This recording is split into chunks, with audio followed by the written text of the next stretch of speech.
Random acts of kindness are not commonly associated with experiences of alien encounters. We look at 3 incidents in which a bizarre intervention, one by usually severe men in black, has saved a motorist from potential disaster.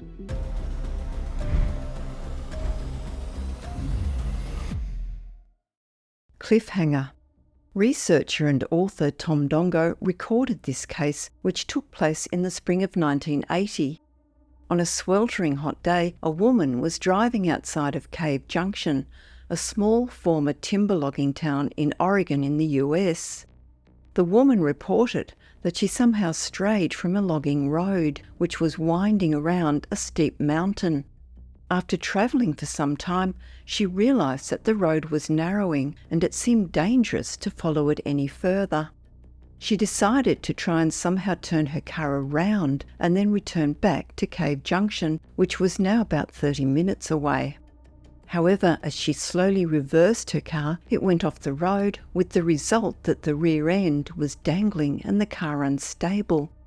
She slowly got out and was then faced with the task of getting her dogs out of the kennel in the back of the vehicle. It was looking as if she tried to reach them, the car could go careering down the cliff.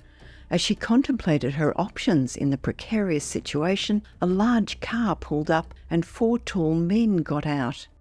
She described the men as having a strange skin tone which was unnaturally orange. Despite the 100+ degree heat of the day, all 4 of the men were wearing black trench coats.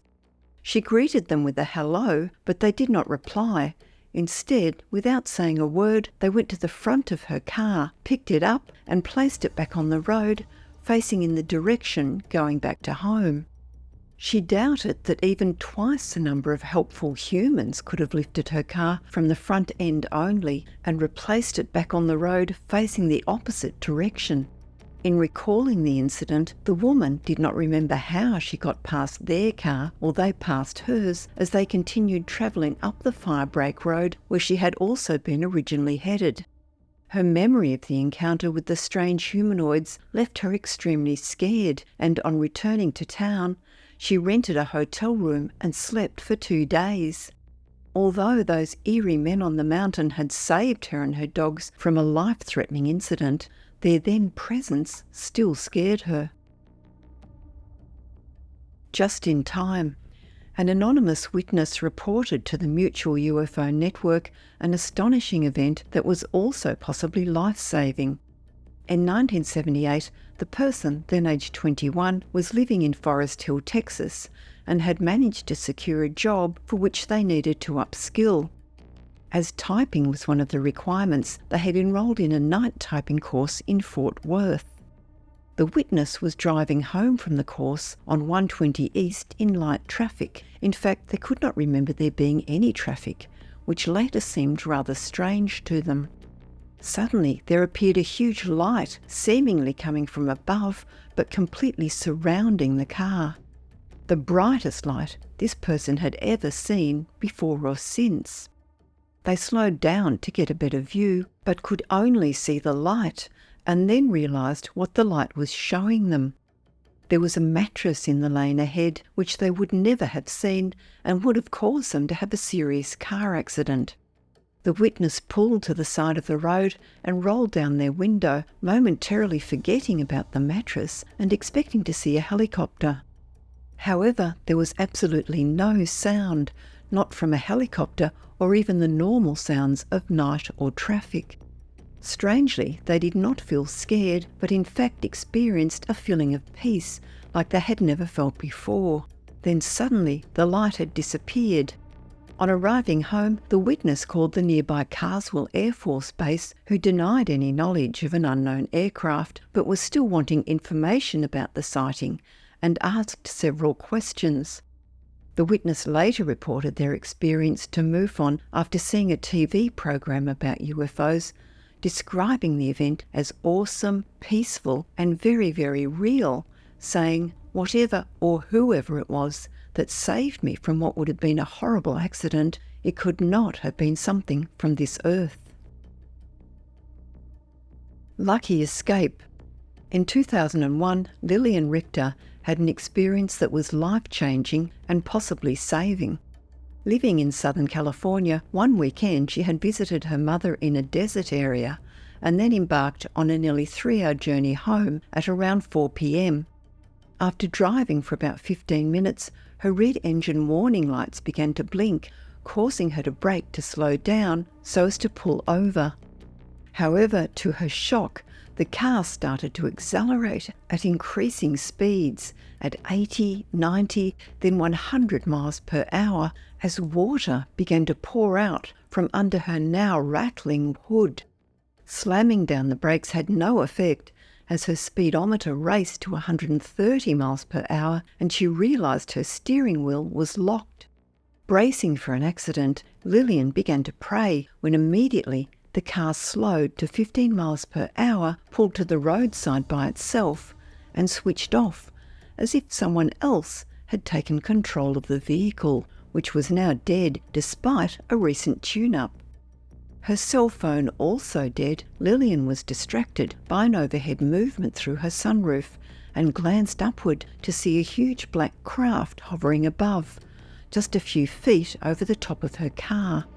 It flashed an intense white light which momentarily blinded her, and when her vision returned, the object was gone.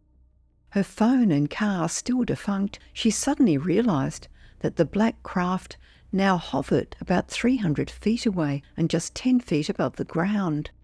She later described it as featureless, silent, shaped like a manta ray, and about the size of a house, with red and white lights underneath and a greenish glow at the back and possibly a porthole or window. Feeling quite angry with the obstructive craft, Lillian grabbed her camera as the object moved forward as if posing. However, when she tried to take a photograph, the almost brand new camera malfunctioned. As she again tried to start her car, she heard a voice instructing her, "Do not start your car." Feeling strangely calm, she wanted to get out and take a closer look at the object. However, again the voice instructed, "Do not try to get out of your car." It was as if someone was right next to her.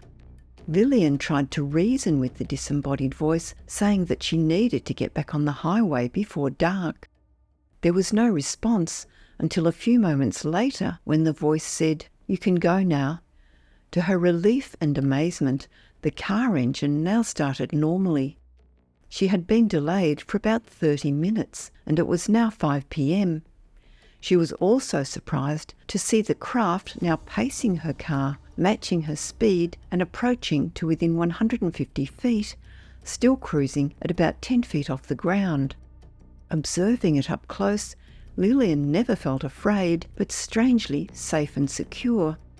After another 15 minutes, she sent it a mental "thank you" before it bobbed up and down, then shot straight upwards at a super high speed, becoming a tiny black dot before disappearing. On reaching the freeway, Lillian found the traffic badly congested, then stopping completely as fire trucks and ambulances blocked the roadway. She found out, by talking to other sideline drivers, that a serious accident involving at least 5 other cars had occurred only 15 minutes earlier. Stunned, she realised that she herself would have been involved in the accident had not the black craft held her back, delaying her and thereby saving her life. She spotted a car of the same make and model as hers in the pile-up, which really brought home how lucky she had been. Having had visitations from beings since childhood, she was now grateful for what she called this remarkably kind act.